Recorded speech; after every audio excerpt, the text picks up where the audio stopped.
2:00 that night, we walked him down to Eastway. It was so distressing. I didn't go. I couldn't watch. I was just in bits, really. He kept shouting and begging us not to let him go. Mum, Dad, don't let them. I'll be good. We knew he had to go because we knew he needed help, but it was really quite hard sending him somewhere. We'd never even heard of the assessment unit there, had we? So we just cried, didn't we? But in a way, we were relieved. We were relieved that we knew he was safe and secure and in good, we couldn't good deal hands. with him anymore, could we? No, he was outside of our abilities and our range of strategies to help him. But we were guilt-ridden that we'd left him there with people he didn't know, and he was scared. You know, he was telling us, tell them I don't do sleepovers, Dad, tell them. So it was horrific, but we knew it was the right thing, and all the staff who we'd come across were fantastic.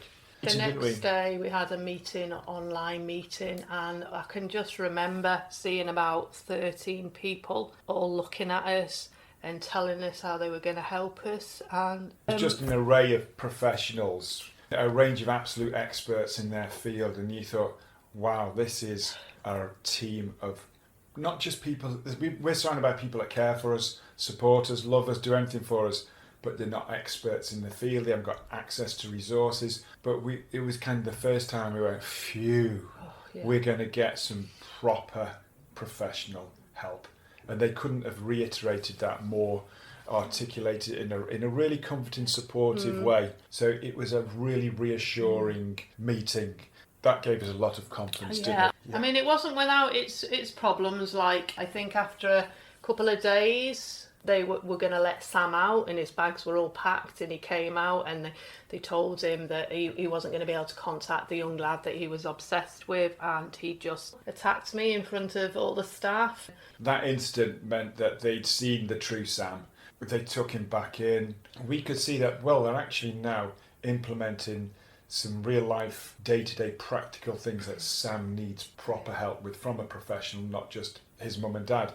And I felt like they got to know Sam really well, didn't they? I think absolutely every member of staff he really got on well with, didn't he? You could just sense that he didn't want to come home. No, he was blossoming, thriving. There was no stress on him. In fact, he did. It was quite funny one day because he said, can we discuss visits from you? Can we make it just twice a week now? Because we were going every day to see him. And they started to see all of his qualities. So we was then seeing him thrive, but he couldn't stay there forever. I just felt that they had real compassion for him and for us. They were always asking us what we thought.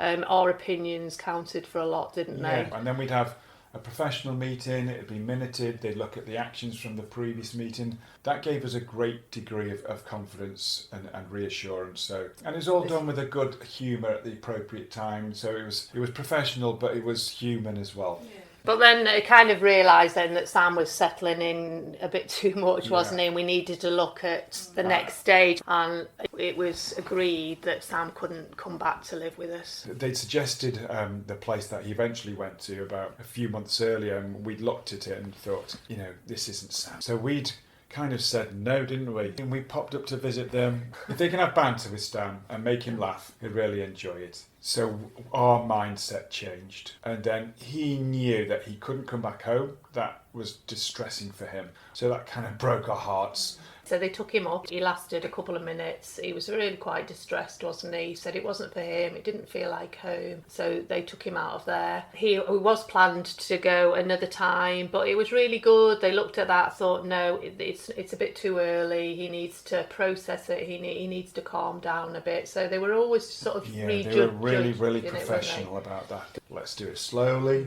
carefully. Let's get his mindset correct. Let's go down another time for a shorter visit. That slow process took the pressure cooker off him, didn't it, really? And then they brought the Woodley staff over to see him, didn't they, in Eastways, so that he could experience them in a safe environment as well and get to know them before. So it was all done really, really gradually, but really professional and really well. He knew the departure day. He got up and walked down. He just went himself, didn't he? He took himself off. But he'd gone out on a Section 17, hadn't he? So that was a huge relief for us to know. And again, the team still went in to visit him to make sure he was Yeah. okay. It's been phased in really well, so it's been professional, it's been supportive, it's been measured. And Sam's just says, my relationship with you is much better now, didn't he? And we feel like we can be his parents a bit more now rather than carers. Everything's great. The process has been superb, and and they all lived happily ever after. Well, we know that's not the end of the story, but what we do know is, if a blip comes, there's a support system already in there with a backup plan that we can access. There's a brighter future. We now feel supported in not just in love and care and compassion, but practical expertise.